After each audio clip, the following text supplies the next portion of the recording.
영상이 시작되기 전에 먼저 등장할 5개의 문장을 보여드릴게요. 빈칸에 들어갈 표현을 유추해보세요. 단어 하나하나를 직역하지 않고 전체 의미에 맞게 의역하고자 노력합니다. 그게 바로 영어식 사고의 출발이에요. 그럼 시작해볼까요?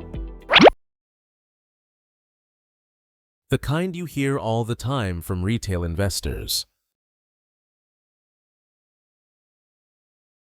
Someone with diamond hands holds on through thick and thin. The price pops up a bit, gives some false hope.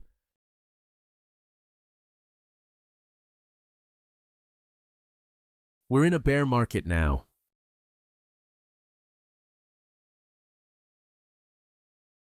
The group dynamics driving the market.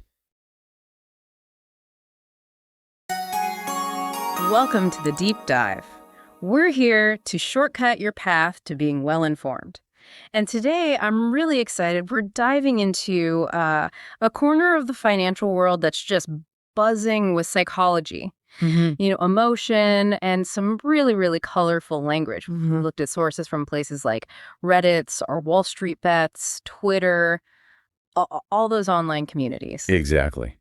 And our mission really is to unpack 6 popular, very expressive English phrases, the kind you hear all the time from retail investors, especially when, the market gets choppy. We want to go beyond just the definitions.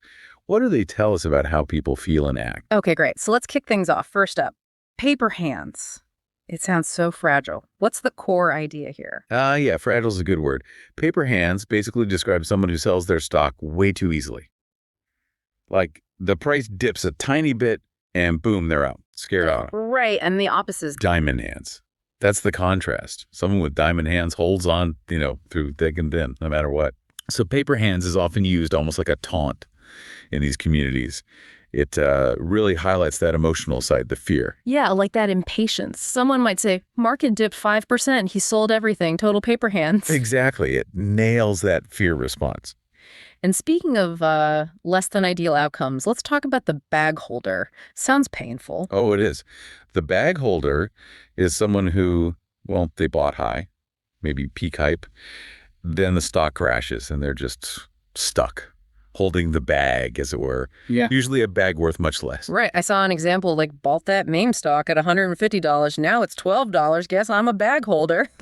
It captures that mix of regret and maybe dark humor, chasing the hype and getting burned. A cautionary tale, really, about, doing your own homework. Definitely. Okay, moving from individual pain to market-wide things. Dead cat bounce. What a name. It is vivid, isn't it? A dead cat bounce is a temporary recovery in a stock price. It's actually in a longer downtrend. The price pops up a bit, gives some false hope maybe, and then continues falling. False hope, yeah. The morbid saying is, even a dead cat will bounce if it falls from high enough. Grim. So if you hear, careful, it's just a dead cat bounce, it means don't get fooled by a small uptick. Precisely. It's a warning. Look at the bigger trend. Don't just react to the little blip.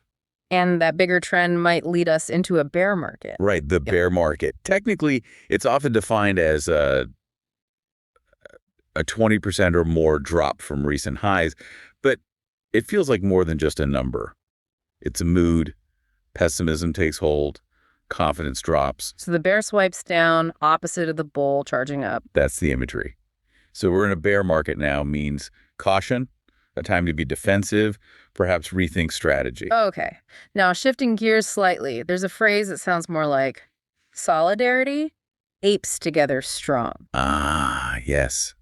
That one comes straight from the Planet of the Apes movies, actually. It became this huge rallying cry for retail investors, especially around things like GameStop or AMC. Right. The meaning is simple. Alone, maybe we're small investors, weak. Right. But together, we can have an impact, collective action. So hearing don't sell, apes together strong, it's about that group power. Exactly. It taps into that desire for community, for pushing back against, the big institutions. Fascinating. Okay, last one. A strategy this time. Buy the dip. Yeah, pretty straightforward, this one.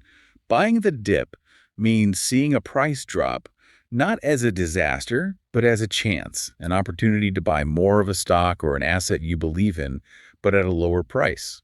So stock's down 10%. Great. Time to buy the dip. It shows confidence, right?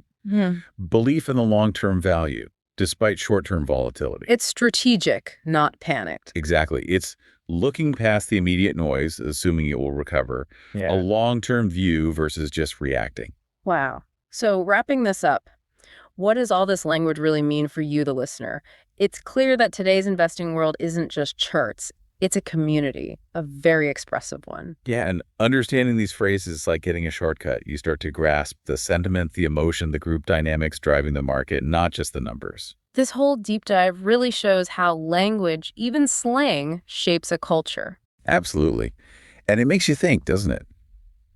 As you go about your day, what other groups have their own unique language, this kind of specialized, maybe even funny vocabulary that perfectly captures complex ideas or feelings? Something to definitely mull over. Keep diving deep into the world around you. 영어와 시사경제, 두 마리 토끼를 한 번에 잡는 알찬 시간 되셨다면 구독과 좋아요를 꾹 눌러주세요. 감사합니다.